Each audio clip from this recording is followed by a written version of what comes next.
Meeting துளசிக்கு சாதகமா முடிஞ்சதுனால மஞ்ச சட்டக்காரன் துளசியை கூப்பிட்டு, நான் வான் பண்ணியும் நீ திருந்துற மாதிரி தெரியல, நீ இப்படி எங்களுக்கு பண்றதுக்கு ஒரு நாள் சேர்த்து வச்சு அனுபவிக்க போறேன்னு சொல்ல, துளசியும் அதுக்கு ஆல் தி பெஸ்ட் சொல்லி கை கொடுக்க கையை தட்டி விட்டு அங்கிருந்து கோவமா கிளம்புறான். அப்புறம் துளசியும் ரங்கனுக்கு கால் பண்ண மீட்டிங் எப்படி போச்சுன்னு கேட்குறான். மினிஸ்டர் பாஸ்கருக்கு எதிராக டாக்குமெண்ட் சப்மிட் பண்ணதுனால கோச்சுக்கிட்டாரு போல, அதான் இப்போ வந்து மிரட்டிட்டு போறாருன்னு சொன்னதும், என்ன இவ்வளோ சாதாரணமா சொல்ற, இது ஒன்றும் ஜோக்கு கிடையாது தெரியும்பா, ஆனா இந்த லெவல்ல இதெல்லாம் சகஜம்தான், சரி இருந்தாலும் நீ கொஞ்சம் கேர்ஃபுல்லா இரு, நீ ஸ்ட்ரெஸ் எல்லாம் ஆகாத, எதுனாலும் நம்ம பார்த்துக்கலாம்னு சொல்றான். சரி இப்பதான் மீட்டிங் முடிஞ்சது, எல்லாருமே இங்கே தான் இருக்காங்க, நான் அப்புறமா கால் பண்றேன்னு சொல்லி காலை கட் பண்றா. இங்க மாத்தையனும் தீயவும் அம்மாவை வீட்டுக்கு கூப்பிட்டு வந்ததும், எனக்கு ரொம்ப பதட்டமா இருக்கு, நீ என்னை விட்டு எங்கேயும் போகாதுன்னு சொல்றாங்க. நான் உன்னை விட்டு எங்கேயும் போல, நீ இன்னைக்கு ரீகாப்ல ரொம்ப பதட்டப்பட்டதுனால தான் என் கூடயே அனுப்பிட்டாங்க, கவலைப்படாதம்மா, நீ அங்கேயே இருந்தாதான் உனக்கு சரியாகும், கொஞ்சம் சீக்கிரமா சரி பண்ண சொல்லு.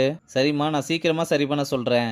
சின்ன வயசுல இருந்து நம்ம ரொம்ப கஷ்டப்பட்டோம், எவ்வளவோ பேர் நம்மளை ரொம்ப கேவலமா நினைச்சிருக்காங்க, அவங்க எல்லாரும் முன்னாடி நம்ம தலை நிமிர்ந்து வாழணுமா, அது எல்லாமே உன் கையில தான் இருக்கு. நாளைக்கு மறுபடியும் கூப்பிடுவாங்க, அவங்க சொல்றத கேட்டாலே உனக்கு சீக்கிரமா சரியாயிரும். நான் காலேஜ் முடிச்சிட்டு சீக்கிரமா வந்து உன்னை பாக்குறேன்னு சொல்றான். அம்மாவும் சரி சீக்கிரமா சரி பண்ண சொல்லுன்னு சொல்றாங்க. அப்புறம் தியோ ஹாஸ்டலுக்கு வந்ததும் ரங்கன் வந்து மாத்தையனோட அம்மா எப்படி இருக்காங்கன்னு கேட்க, இன்னைக்கு ஃபர்ஸ்ட் டேன்றதுனால கொஞ்சம் பயந்துட்டாங்க, அதனால அம்மா கூட துணைக்கு இருக்கான்னு சொல்றா. இன்னைக்கு அவனால இவ்வளவு பெரிய டிசிஷன் எடுக்க முடியுதுன்னா அது உன்னாலதான், நீ சின்ன பொண்ணா இருந்தாலும் இந்த விஷயத்த மெச்சூர்டா ஹேண்டில் பண்றது எனக்கு ரொம்ப பெருமையா இருக்குன்னு சொல்றான். இங்க தங்கமும் மணி கூட சண்டை போட்டதுனால தூக்கம் வராம ரொம்பவே கஷ்டப்பட்டுக்கிட்டு இருக்கா. அவன் என்ன பண்ணிக்கிட்டு இருக்கான்னு தெரியலையேன்னு பாய்ஸ் ஹாஸ்டலுக்கு வந்து என்ன பண்ணிக்கிட்டு இருக்கான்னு பார்த்தா அவன் நல்லா கொரட்டை விட்டு தூங்கிக்கிட்டு இருக்கான். இதை பார்த்த தங்கமும் சோகமா இருப்பான்னு பார்த்தா குப்பர் அடிச்சு தூங்கிக்கிட்டு இருக்கான்னு மொபைல் எடுத்து வாய்ஸ் மெசேஜ்ல, ஏண்டா உனக்கு கொஞ்சமாவது அறிவு இருக்கா, ஏண்டா நான் உன் கூட சண்டை போட்டு தூங்க முடியாம கஷ்டப்பட்டுக்கிட்டு இருக்கேன், ஆனா நீ மட்டும் நல்லா தூங்கிக்கிட்டு இருக்க எரும மாடுன்னு திட்டி மெசேஜ் அனுப்புறா.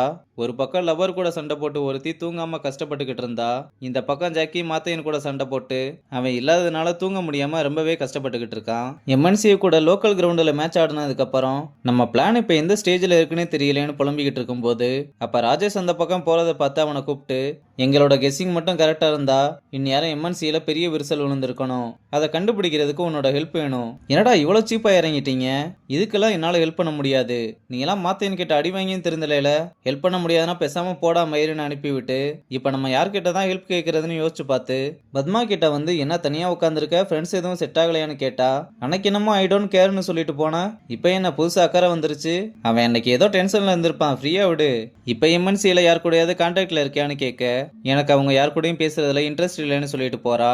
இதனால இப்ப என்ன பண்றதுன்னு தெரியாம மாப்பிள்ளையே அப்செட்ல இருக்கும்போது ஃப்ரெண்டுக்காரே உனக்கு ஹெல்ப் பண்ண இன்னொரு ஆள் இருக்குன்னு சொல்றான். அப்படி யாரோ சொல்றான்னு பார்த்தா அனுவை தான் சொல்லியிருக்கான். இங்க பசங்களாம் பிராக்டிஸ் பண்ணிக்கிட்டு இருக்கும்போது மாத்தை இன்னும் வரலைன்னதும் ஜாக்கி முக்கியமான மேட்ச்லாம் இப்படிதான் எங்கேயாவது போயிடுறான்னு கடுப்புல இருக்கான். உடனே வேலுவும் நானும் பார்த்தேன் இப்பெல்லாம் அப்படிதான் இருக்கான்னு அவனும் ஏத்தி விடுறான். அப்ப மாத்தையன் வந்ததுமே எங்கடா போயிட்ட, உன் இஷ்டத்துக்கு வர்ற போற, பிராக்டிஸ் வர முடியலன்னா மெசேஜ் போட்டுருக்கலாம்லன்னு கேட்டா, இல்ல மச்சான் அம்மாவை ரீஹாப்ல சேர்த்திருக்கேன், அதனால தாண்டா வர்றதுக்கு லேட் ஆயிருச்சு, இனிமேல் பிராக்டிஸ் வர்றதுக்கு கொஞ்சம் லேட் ஆகும், ஆனா மேட்ச் பண்ணிடுவேன்னு சொல்றான். சரி விடு பாத்துக்கலாம், நீ வார்ம் அப் பண்ணிட்டு பிராக்டிஸுக்கு வான்னு சொல்லிட்டு போறான். இங்க மணியும் தங்கமும் கண்ணாலேயும் ஒருத்தருக்கு ஒருத்தர் சண்டை போட்டுக்கிட்டு வள்ளியையும் தீயவையும் பேட் பண்ண வர சொல்றா. உடனே மணி வீராவையும் பாண்டாவையும் கூப்பிட்டு வந்து எனக்கு பவுலிங் போடுங்கடான்னு சொல்றான். சரின்னு அவங்களும் பந்து போட்டா காட்டடி அடிச்சுக்கிட்டு இருக்கான். இந்த பக்கம் தங்கமும் வள்ளிக்கும் தீயவுக்கும் மாறி மாறி பவுலிங் போட்டுக்கிட்டு இருக்கா. அப்ப வீராவும் பாண்டாவும் தண்ணியை குடிச்சிட்டு வரம்டான்னு ரெஸ்ட் எடுக்க போயிடுறானுங்க. தீயவும் எனக்கு டயர்டா இருக்கு, நம்ம தண்ணி குடிச்சிட்டு வந்து பிராக்டிஸ் பண்ணலாம்னு சொல்ல, ரெண்டு பேருக்கு பவுலிங் போடுற நானே சும்மா இருக்கேன், நீங்க இப்படி சொன்னா இப்படின்னு கேக்குறா. தீயவும் என்னால முடியாதுன்னு வள்ளியை கூப்பிட்டு ஆட சொல்லிட்டு அவ தண்ணி குடிக்க போயிடுறா. தீயவும் தண்ணியை குடிச்சுக்கிட்டே என்னடா ஆச்சு அவங்க ரெண்டு பேருக்கும் இவ்வளவு அக்ரஸனா ஆடிக்கிட்டு இருக்காங்க, ஒருவேளை சண்டையா இருக்குமா, அப்படி அவங்க ரெண்டு பேருக்குள்ள பிரச்சனைனா நம்மள ஏன்டா உசுர வாங்குறாங்கன்னு கடுப்பாகிறாங்க. அப்புறம் கேர்ள்ஸ் எல்லாம் பிராக்டிஸ் பண்ணிக்கிட்டு இருக்கும்போது எல்லாரும் 5 நிமிஷம் ரெஸ்ட் எடுத்துட்டு பிராக்டிஸ் பண்ணுங்கன்னு சொன்னா யாருமே அதை காதுல வாங்கிக்காம பிராக்டிஸ் பண்ணிக்கிட்டே இருக்காங்க. தீயவும் இதனால கடுப்பாகி எல்லாருமே கூப்பிட்டு உங்க எல்லாருக்கும் என்னதான் பிரச்சனைன்னு கேக்குறா. பாய்ஸ் டீம் சீனியர்ஸ் எல்லாம் சேர்ந்து பிராக்டிஸ் பண்ணலாம்னு கூப்பிட்டாங்க. சரின்னு நாங்களும் போனா நாங்க விளாடுறத பார்த்து எங்களை ஓட்டுறாங்க, சீனியர்ஸ்ன்றதுனால எதுவுமே பேச முடியாம பிராக்டிஸை பாதிலேயே நிப்பாட்டிட்டு வந்துட்டோம்னு எல்லாத்தையுமே சொல்றாங்க. இதனால தீயவும் எல்லாரையுமே கூப்பிட்டு ரங்கன் கிட்ட வந்து, என்னானாலும் சரி நாங்க பாய்ஸ் டீமை வின் பண்ணியே ஆகணும், அதுக்கேற்ற மாதிரி எங்களை ட்ரெயின் பண்ணுங்க, அதுக்கு நீங்க எங்களை எவ்வளவு புஷ் பண்ணாலும் நாங்க ரெடி தான், ஒரு நிமிஷம் இருங்க எல்லாரும் ஏன் இப்படி பேசுறீங்கன்னு கேட்க, அவங்க ரொம்ப அரகன்ஸா இருக்காங்க, அதை நாங்க எப்படியாவது பீட் பண்ணியே ஆகணும், கேர்ள்ஸ் டீம் பாய்ஸ் டீமை விட எந்த அளவுக்கும் குறைஞ்சவங்க இல்லைன்னு சொல்லி அடிக்கணும், இதுல அவங்க அரகன்ஸை மட்டும் இல்ல அவங்களோட கான்பிடென்ட்டையும் சேர்த்து உடைக்கணும்னு சொல்றாங்க. ரங்கனும் நீங்க இவ்வளவு டிட்டர்மினேஷனோட இருக்கிறத பார்க்க ரொம்ப சந்தோஷமா இருக்கு, சரி பார்க்கலாம்னு சொன்னா. இல்ல சார், வின் பண்ணியே ஆகணும்னு சொல்றதோட இந்த எபிசோட முடிச்சிருக்காங்க.